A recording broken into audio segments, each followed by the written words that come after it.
Now, the Chinese President Xi Jinping is in Belgrade for a visit that aims to deepen political and economic ties with Serbia. He'll hold talks with the Serbian President, Alexander Vučić.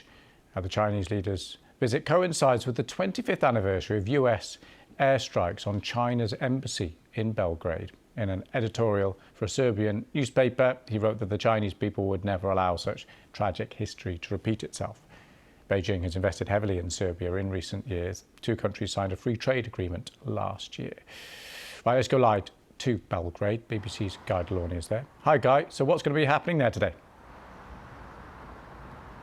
Well, we're going to have a series of meetings between the Chinese and Serbian delegations. I'm hearing that about 400 people accompanied President Xi Jinping to Belgrade, and clearly a lot of these are going to be business people, so there's going to be all sorts of talks going on about how to not just deepen the political and diplomatic relationship between Serbia and China, but also about what sort of business can be done. And we've been seeing plenty of that already between the two countries. Now, China's ambassador has claimed that China is now the biggest investor in Serbia. Those figures not borne out by the official UN trade figures. However, it's clear that a lot of money is coming into this country from China. You've got investments in mining, in minerals, in infrastructure like road and rail, and also in domestic appliances. So Hisense opened a big factory here last year, and you'd imagine that more such talks will be going on today. The Serbian government says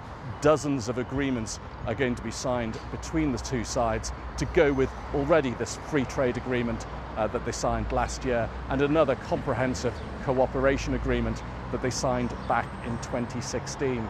Now, the symbolism, as you mentioned it earlier, Lewis, of this timing of this meeting is significant. 25 years to the day since NATO bombed the Chinese embassy in Belgrade, an event that NATO has always insisted was accidental.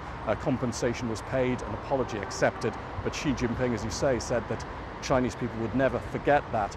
And NATO, of course, not popular here in Serbia either. The vast majority of people opposed to membership of NATO. And the meeting of these two presidents is really an indication that although Serbia is deep in its EU accession negotiations, that it has another strong friend in China, and it has other paths that it could go down in terms of its development and in terms of the way that it moves forward.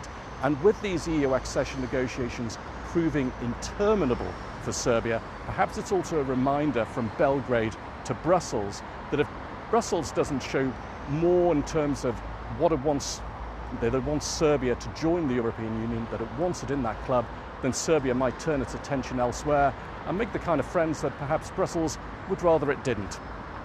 Okay, Guy, thank you very much for that.